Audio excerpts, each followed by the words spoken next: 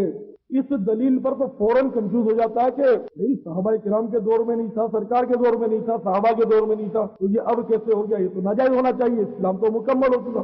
یہ موٹی عقل والا بندہ جو وہ تو بالکل پھسل جاتا ہے۔ نہیں، جب یعنی کہ رسول اللہ صلی اللہ علیہ وسلم کے دور میں نہیں تھا، صحابہ کے دور میں نہیں تھا، اور اسلام مکمل ہو گیا، الیوم اکملت لکم دینکم کی آیت نازل ہو گئی کہ ہم نے آج کے دن تمہارا دین مکمل کر دیا، تو اب یہ کنڈے کہاں سے داخل ہو گئے دین میں؟ لوگ ثواب سمجھ کر کی کرتے ہیں، نہیں ہونا چاہیے۔ تو یہ مطلب یعنی کہ بہت بڑی غلط فہمی لوگوں کو ہو جاتی ہے۔ اس ضمن میں وضاحت کر دوں تاکہ کسی کے ذہن میں یہ شبہ ہو، بے شک وہ کنڈے نہ کرے، یہ ضروری نہیں کہ کنڈے کرے ہی کرے، یہ امر مستحب ہے، کرے تو ثواب ہے، نہ کرے تو کوئی گناہ نہیں ہے۔ لیکن اس کرنے کو گناہ کہنا یہ یقیناً گناہ، ایک مطلب حلال فعل کو خامخواہ حرام کہنا اور مسلمانوں پر اتہام رکھنا کہ یہ حرام فعل کرتے ہیں، معاذ اللہ۔ تو علی جا پہلے تو یہ سن لیں کہ یہ دلیل ہی باطل ہے کہ جو مطلب یعنی کہ سرکار و صحابہ کرام کے دور میں کام نہیں ہوتا تھا وہ حرام ہے، یہ دلیل ہی باطل ہے۔ اگر اس دلیل کو مان لیا جائے کہ جو رسول اللہ صلی اللہ علیہ وسلم اور صحابہ کرام کے دور میں نہیں ہوتا تھا وہ حرام ہے، اگر یہ مان لیا جائے تو آج ایک قدم بھی بندہ نہیں چل سکتا، ایک قدم۔ اسلام جو ہے یہ قرآن کے اندر ہے، یقیناً ہے نا، قرآن میں ہر چیز کا بیان ہے، یہ آیت ہے قرآن کی، پورا اسلام جو قرآن میں، اس کی تفسیر حدیثوں میں ہے، کہ ہم پورا سمجھ نہیں پائے قرآن کی تو حدیثوں کو دیکھ لیا۔ تو اب یہ قرآن جو شروع میں نازل ہوا اس وقت لکھنے کا جو حساب کتاب تھا، جو چمڑے پہ درخت کے پتوں پر، اب یہ کہ جو رحمت عالم صلی اللہ علیہ وسلم کے دور میں لکھا گیا جس خط سے، پھر وہی قرآن جاؤ کسی سے تعلیم حاصل کرو، اس کو پڑھ کے دکھاؤ تو پھر تم کو مانو۔ ابھی آج کل یہ کمپنی تو کھلا کمپنی تو کھلا پبلشنگ کمپنی یہ چھاپے جا رہی ہے قرآن کو نہیں کہا۔ اور مزے کی بات یہ کہ آپ کو حیرت ہوگی کہ حجاج بن یوسف جو بڑا سفاک فرما روا گزرا ہے، بڑا سفاک اور ظالم، صحابہ کو کہتے ہیں اس نے شہید کرایا، اس ظالم و جابر نے قرآن مجید پر اعراب لگوائے، زیر زبر پیش جزم تشدید اعراب کی منزلیں، پارے صورتیں، یہ جو موجودہ اس کی ترتیب ہے نا، تو یہ حجاج بن یوسف نے کرائے، جو نہ نبی ہے نہ صحابی ہے، بات اس نے کرا۔ اب ہر ایک اس قرآن کو پڑھنے پر مجبور ہے، اس کے علاوہ وہ پڑھ ہی نہیں سکتے، اعراب بغیر کا، زیر زبر پیش بغیر کا قرآن ہم لوگ پڑھ ہی نہیں سکتے۔ تو یہ اس دور میں نہیں تھا لیکن جائز ہے، ہر ایک اس کو مانتا ہے، جو کنڈے کو حلال کہے وہ بھی مانتا ہے، جو کنڈے کو حرام کہے وہ بھی مانتا ہے۔ پھر مزے کی بات یہ جہاں امام کھڑا ہوتا ہے، یہ جو طاق بنی ہوئی ہے آپ کی مسجد میں سامنے نظر آ رہی ہے، یہ ہر مسجد میں ہوتی ہے طاق، یہ بھی نہ میرے محبوب صلی اللہ علیہ وسلم نے بنائی نہ صحابہ کرام نے بنائی۔ آپ کو حیرت ہوگی یہ طاق جو ہے یہ سیدنا عمر بن عبد العزیز رضی اللہ تعالیٰ عنہ نے سب سے پہلے بنائی، طاق کا رواج پڑا، اب ہر مسجد میں ہوتا ہے، اور اس کو بھی حرام کہنا پڑے گا کیونکہ دور محبوب میں اور صحابہ کرام کے دور میں نہیں تھا۔ یہ میں سمجھانے کے لیے عرض کر رہا ہوں، ورنہ خدا کی قسم آج بھی محبوب کا دور ہے، ہمیشہ کے لیے، قیامت کے لیے رسول ہے، قیامت تک کے لیے رسول ہے۔ آدم کا پتلا نہ بنا تھا جب بھی وہ دنیا میں نبی تھے، ہے ان سے آغاز رسالت صلی اللہ علیہ وسلم، تو ان کا زمانہ، لیکن سمجھانے کے لیے تمہارا لیے کہ یہ دلیل نہیں چلے گی۔ یہ حدیث کی کتابیں جو ہیں صحیح بخاری یا مسلم اور ابو داؤد اور ابن ماجہ اور ترمذی اور نسائی اور طبرانی اور مشکات، اتنی بھی کتابیں کوئی بتا دو کہ ایک بھی کتاب ان میں سے اس دور میں تھی، نہ سرکار نے چھپوائی نہ صحابہ کرام نے چھپوائی، بعد میں سلسلے ہوئے۔ پھر حدیث کی قسمیں جو ہیں یہ صحیح ہے، یہ حسن ہے، یہ ضعیف ہے، یہ غریب ہے، اس طرح قسمیں تیسوں قسم، یہ سب کہا تھی بعد میں آئے 6 کلمے آتے ہیں، یہ 6 کلمے جو 6 کلمے سب بات کے اس دور میں نہیں۔ حج کرنے کے لیے سب تڑپ تھے، پہلے تو حج کرنے کے لیے بندہ گھوڑے پہ جاتا تھا، اونٹ پر جاتا تھا یا پیدل جاتا تھا، اب یہ جو سفینے میں تیرتے ہوئے آپ جاتے ہیں یا ہوائی جہاز میں اڑ کے جاتے ہیں، کہاں ایجاد ہوئے تھے یا ان کا رواج نہیں تھا ان میں سفینوں کا حج میں جانے کے لیے، سب بعد میں آئے۔ تو ایسی ہزاروں مطلب ایجاد ہے سب بعد میں۔ یہ اسپیکر پر میں تبلیغ کر رہا ہوں، اس وقت تبلیغ اسپیکر آپ کو ثابت کر دے کسی صحابی نے اسپیکر پر تبلیغ کی، یہ جائز ہے کہ شریعت سے نہیں ٹکراتا؟ تو جب یہ ساری باتیں جائز ہوتی چلی جا رہی ہیں تو بیچارے رہ گئے کونڈے، ان کو بھی جائز کر دو نا۔ اور مشکات شریف کی حدیث ہے، مشکات شریف کی حدیث ہے کہ جو کوئی اسلام میں اچھا طریقہ جاری کرتا ہے، جو مسلمان اسلام میں اچھا طریقہ جاری کرتا ہے تو اس کو اس کا ثواب ملتا ہے۔ پھر جتنے لوگ اس پر عمل کرتے چلے جاتے ہیں، اچھا نیا طریقہ اچھا جاری کرتا، جاری وہی کرے گا جو نیا ہو، تو پھر اس کو ثواب ملتا ہے۔ جتنے لوگ اس پر عمل کرتے ہیں ان سب کو بھی ثواب ملتا ہے، اور پھر ان سب کے مجموعے کے برابر جاری کرنے والے کو ثواب ملتا ہے۔ اسی طرح اسلام میں جو کوئی برا طریقہ ایجاد کرتا ہے اس کو اس کا گناہ ملتا ہے، اور جتنے لوگ عمل کرتے ہیں ان کو بھی اپنا اپنا گناہ ملتا ہے۔ پھر ان سب کے مجموعے کے برابر اس برے طریقے کے موجد کو رائج کرنے والے کو گناہ ملتا ہے۔ یہ اس کی اصل ہے۔ تو ہر وہ طریقہ جو شریعت سے نہ ٹکراتا ہو، اچھا ہو، وہ جائز ہے، اور اس کے ثواب بھی ثواب ہے۔ جیسے یہ ساکھ عمر بن عبدالعزیز رضی اللہ عنہ نے پہلی بنوائی تو یہ جاری کرنے والے کو یقیناً ثواب ثواب ملتا رہے گا۔ اس طرح کے بے شمار طریقے ہیں جو بعد میں رائج ہوئے تو ان کو ثواب ملتا ہی چلا جائے گا، رکے گا۔ اب یہ مولوی فاضل کی ڈگری لیتا ہے، سند، اس دور میں سند کہاں تھی، اس دور میں دارالعلوم کہاں تھے، اس طرح کے، اور درس نظامی کا جو کورس پڑھتا ہے وہ اس دور میں کہاں تھا، یہ تابعین سب بعد میں تھی۔ حضرت سیدنا عبداللہ بن مسعود فرماتے ہیں جس کو مسلمان اچھا سمجھے وہ عند اللہ، انہیں اللہ کے نزدیک بھی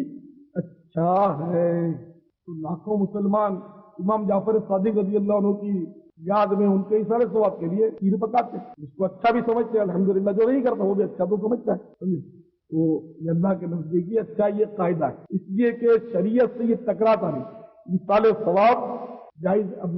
قرآن و حدیث سے یہی ثابت ہے کہ ہم اگر مرنے والے کے لیے دعا کریں تو اس کو فائدہ پہنچتا ہے، ہم پڑھ کر کچھ اس کو ایصال ثواب کریں تو فائدہ پہنچتا ہے، پکا کر ایصال ثواب کریں تو فائدہ پہنچتا ہے نا؟ تو اسی طرح مطلب ہم نے کھیر پکائی امام جعفر صادق کو رضی اللہ تعالیٰ عنہ، ہم نے اس کا ایصال ثواب کیا، پہنچے گا یقین۔ اچھا تو پھر آپ کے ذہن میں آئے گا کہ کنڈے اور کھیر یہ کی، اور کچھ پکا لیتے، چاول پکا لیتے، روٹیاں پکا لیتے، یہ سب لوگ کھیر کیوں پکاتے؟ تو اگر کوئی مطلب سارے مل کر ایک کام یعنی کھیر پر یعنی کہ عمل کریں تو یہ ناجائز کہنے کے لیے بھی دلیل چاہیے، ناجائز کہنے کے لیے دلیل چاہیے۔ اب مثلاً کوئی ہے کہ وہ روز مطلب لنچ میں اس کو چاول ہی چاول چاہیے، چاول نہ ہو اس کا موڈ خراب ہو جائے، نہیں یار میں چاول کھاتا ہوں، وہ چونکہ چاول کھاتا ہے اس نے ناجائز کہہ دو، یار یہ تو ناانصافی ہے، چاول تو تم بھی کھاتے ہو، چائے کے بغیر تو کسی کو نہیں چلتا، تم ہو کبھی چائے پیتے ہیں، یار یہ روز چائے کیوں پیتا ہے؟ تو کبھی کبھی پینی چاہیے۔ تو روز تم چائے پیتے ہو، روز دودھ پیتے ہو، پانی 24 گھنٹے چڑھائے جاتے ہو، ہر وقت جو کام تم کرتے ہو وہ جائز، اور اگر میں سال میں ایک بار کنڈے پکاؤں تو تم ناجائز کرو گے تو نہیں بنے گی نا بات، مناسب میں سال میں ایک بار کرتا ہوں، تو تم روزانہ جو کام کرتے ہو تو میں تمہیں نہیں چھوڑتا، میں سال بھر میں کرتا ہوں تو مجھے بھی کرنے دو، ایک آدھ بار کرتا ہوں سال۔ تمہارا لیے کہ فقہاء کرام کا یہ متفقہ فیصلہ ہے کہ ہر شے میں، ہر چیز میں، تمام چیزوں میں جس کے بارے میں کچھ نہیں کہا گیا، نہ ثواب ہے نہ گناہ ہے، جو بھی ہے مطلب جس کے بارے میں کچھ کہا نہیں گیا، شریعت نے سکوت کیا، وہ مباح ہے۔ تو جب شریعت نے سکوت کیا تو وہ جائز ہے۔ تو جس کو شریعت حرام نہیں کہتی، میں اور آپ کیوں حرام کہتے ہیں؟ ہم کو کیا حق پہنچتا ہے کہ ہم اس کو حرام کہیں؟ تو شریعت جب سکوت کرتی ہے تو بندہ بھی سکوت کرتا ہے۔ پھر لوگوں کا عمل اس کو مطلب یعنی کہ لوگوں کا اس پر عمل کرنا ہے، اس کو بہتر بنا دیتا ہے۔ جیسے ابھی میں نے حدیث شریف آپ کو سنائی کہ جو مطلب یعنی کہ مسلمان جس کو اچھا جان کر کرتے ہیں وہ اللہ کے نزدیک بھی اچھا ہے۔ تو پہلے تو یہ کنڈے مباح، اب چونکہ مسلمان پر عمل کرتے ہیں یہ کار ثواب ہے، تو کنڈے میں پکانے کا لوگوں کا اصرار، اس میں بھی کیا حرج ہے؟ وہ اس کو واجب فرض نہیں، بالکل یہ کرتے، چلو بھائی کنڈے میں کرتے کہ رواج ہے تو کوئی مذائقہ نہیں، کیونکہ چاول آپ بھی تو دیگ میں ہی پکاتے ہو، اب چاول لے کے کھانا ہو تو 2-5 تو چولہے لگا دو، شادی ہو تو ایک ایک تھالے میں پکائے گا، تھالا ادھر رکھا، کوئی جل جائے گا، کوئی تیکھا ہو جائے گا، کوئی میٹھا ہو جائے گا، اب دیگ میں ہی کیوں پکاتے ہیں؟ کبھی وہ پانی دھونے کی جو کشتی ہو تو اس میں پکا ڈالا کرو، روٹی توے پہ کیوں پکاتے ہو؟ کبھی دھوپ میں بھی سینک لیا کرو روٹی، تو توے کا اصرار کرو، پانی گلاس میں ہی پیو، ہے نا، اور جناب چاول آپ دیگ میں ہی پکاؤ، گھر کے چاول پتیلے ہی میں پکاؤ، تو کھیر کنڈے میں پکاؤ تو کیا مزہ ہے؟ یہ جنائز ہے مسلمانوں میں، اور ایک جائز پہلے، اور رہا کنڈا تو مٹی کا برتن تو ویسے بھی الحمدللہ حدیث شریف میں آتا ہے کہ جو مٹی کے برتن اپنے گھر کے لیے بنواتا ہے اللہ کے فرشتے اس گھر کی زیارت کو آتے ہیں۔ تو الحمدللہ یہ دعوت اسلامی والوں کا تو خاص مطلب امتیاز ہے کہ دعوت اسلامی کے جتنے مبلغین ہوتے ہیں ایک آدھ مٹی کا برتن ان کے گھر میں آپ کو ملے گا ہی ملے گا، یہ حقیقت اکثر ہے۔ یعنی ایک ایسی مطلب مٹی کے برتن میں کشش ہے کہ بچے بھی ہیں نا وہ شوق سے مٹی کے برتن میں کھاتے ہیں۔ میرے 2 منہ چھوٹے ہوتے ہیں وہ مٹی کے برتن میں کھاتے ہیں، سنبھال کے رکھتے ہیں۔ اب ایک مٹی کی تھالی وہ فلاور ہے تو یہ دونوں پھر باری باری اس میں کھاتے ہیں، ایک دن ایک فلاور میں کھائے گا تو ایک دوسرا سادے میں کھائے گا، پھر دوسرا وہ دوسرے دن فلاور میں کھائے گا، تیسرا پھر وہ سادے میں ڈیزائن والی فلاور۔ تو اس طرح ان کو شوق ہے کہ مٹی کے برتن میں کھائیں گے، لازمی ایک روٹین بن گئی ہے۔ تو یہ ہوتا ہے کہ ماحول کا ایک اثر ہوتا ہے۔ تو مٹی کے برتن ہمارے یہاں تو بہت پسند کیے جاتے ہیں، تو یار یہ تو اور بھی اچھا ہوگا کہ وہ امام جعفر صادق کی نیاز وہ افضل برتن میں پکائی جاتی ہے، کنڈے میں رکھی جاتی ہے مطلب پکا کے، تو ہمارے لیے تو اور بھی وجہ سرور ہے کہ واہ بھائی اس بہانے سال میں ایک آدھ بار تو گھر میں مٹی کے برتن کو بھی داخلہ مل جاتا ہے، مادرن لوگ بھی مٹی کے برتن کو آگے لے آؤ بھائی کنڈے۔ سبحان اللہ، تو اچھی بات ہے کہ چلو ایک آدھ دن تو سال میں پھر رشتے اس کے گھر کی بھی زیارت کر لیں گے، بھائی آج کنڈے آئے اور اللہ کے ایک ولی کی یاد میں آئے۔ یہ اللہ کے ولیوں کی برکت ہے کہ مٹی کے برتن بھی ہمارے گھروں میں آ جاتے ہیں کبھی نہ کبھی، الحمدللہ ثم الحمدللہ۔ اب ایک بات ہے اس میں کہ بعض لوگ اس میں ذرا کچھ گڑبڑ کر دیتے ہیں، وہ اس طرح کہ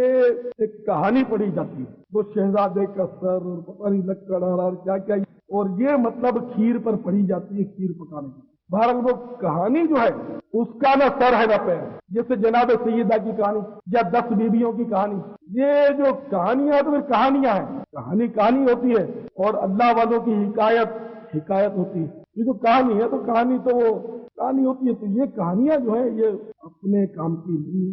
ان کی کوئی اصل نہیں ہے، کوئی سند نہیں ہے۔ تو جناب سیدہ یا 10 بیویوں کی کہانی اور یہ جو ہے وہ کیا شہزادے کا سر اور اس طرح بہت پہلے کسی نے لکھایا تھا میرے کتاب، ایسی کوئی ایسی دباڑ قسم کی کہانی ہے، یہ اس میں کوئی دم نہیں ہے، تو یہ لازمی پڑھی جاتی ہے۔ تو یہ گڑے ہوئے قصے، اور خاص کر یہ عورتیں جو ہوتی ہیں بیچاری، یہ سادہ لوگ ہوتی ہیں، ان کو زیادہ معلومات نہیں ہوتی، یہ کہانیاں ان میں بڑا زور پکڑ گئی ہیں۔ تو یہ کہانیاں بالکل غلط اور بالکل لغو ہیں، ان کو بالکل نہ پڑھا جائے۔ اگر پڑھنا ہے تمہیں تو یاسین شریف پڑھنے کا اہتمام کرو، کہ بالکل مستند احادیث میں یہ ملتا ہے کہ یاسین شریف جو ایک بار پڑھے اس کو 10 قرآن کا ثواب ملتا ہے۔ تو ایسی مستند مطلب یعنی کہ یاسین شریف کے ہوتے ہوئے تمہاری کہانی بھی چند صفوں کی، اور یاسین شریف بھی چند صفوں کی 5 ہی تو رکو ہے، اس کے بدلے اس کا رواج ڈالو۔ اور میں جگہ جگہ بتاتا رہتا ہوں اللہ کرے یاسین شریف کا رواج پڑ جائے، ٹھیک ہے وہ اس دور میں تو نہیں چاہیے، لیکن مجھے امید یقین ہے کہ انشاءاللہ مجھے ثواب ملتا رہے گا مرنے کا، یہ اگر رائج ہو گئی یاسین شریف۔ جگہ جگہ میں سمجھاتا ہوں، اگر تم نے منت مان لی ہے کہ میں کہانی پڑھوں گی تو بھی اس منت پر عمل نہیں کرو، کہ جو ناجائز منتیں ہوتی ہیں ان کا پورا کرنا بھی ناجائز ہے۔ یاسین شریف پڑھ لو، بے شک نیاز بی بی فاطمہ کی ضرور کرو، نیاز ہر ولی کی کرو، ہر صحابی کی کرو، ہر نبی کی کرو، لیکن یہ کہانیاں مت۔ پھر بعض جگہ یہ بھی دیکھا کہ اس کنڈے کو گھر سے باہر نہیں لے جانے دیتے، تو یہ بھی ایسا فعل ہے جو عقل کے خلاف ہے، کہ اس کی بظاہر کوئی یعنی کہ وجہ نظر نہیں آ رہی۔ وہاں اس سارے سواب کے لیے پکانا کھانا اس کے تو میں نے دلائل دیا آپ کو۔ اب یہ کہیں یہ کہ باہر لے جانا اس کو مطلب اس سے لوگ مایوس سمجھتے ہیں، تو یہ ایسا نہیں ہے۔ اب جو مطلب آپ کے گھر نہیں آ سکتے، وہ غریب پکا بھی نہیں سکتے، تو ان کو کیوں نہیں روک سکتے، ان کو بھجوا دیں، وہ بھجواؤ گے تو حدیث پاک میں نا کہ ہدیہ دو گے محبت بڑھے گی، تو یہ تمہاری اس مطلب یعنی کہ ضد بازی سے دوسرے غریب جو ہیں وہ محروم رہ جائیں گے، ہر ایک تمہارے گھر آئے گا یہ ضرور نہیں کھا لیں گے۔ تو اس لیے وہ کہانیاں اس پر نہ پڑھی جائیں، اور یہ کہ یہ ضد نہ کی جائے کہ ہم اس کو گھر کی 4 دیواری سے باہر نکلیں گے۔ روکنا ہے تو اپنے گھر کی خواتین کو روکو، ان کے لیے پردہ ہے، تمہارے کنڈوں کے لیے پردہ نہیں ہے۔ شاہ تار پر ہر آن رحمت کی نظر رکھنا،